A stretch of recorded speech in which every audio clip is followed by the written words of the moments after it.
Those are radishes sown right into the forest floor at a place that gets some sunlight. I will look at this several times as it develops, but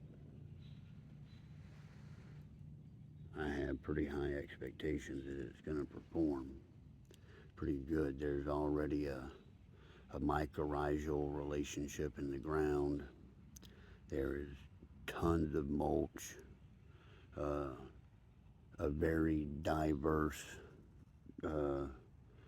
ecosystem. I think it's going to do real well out here, but we'll see. This is sort of a back to Eden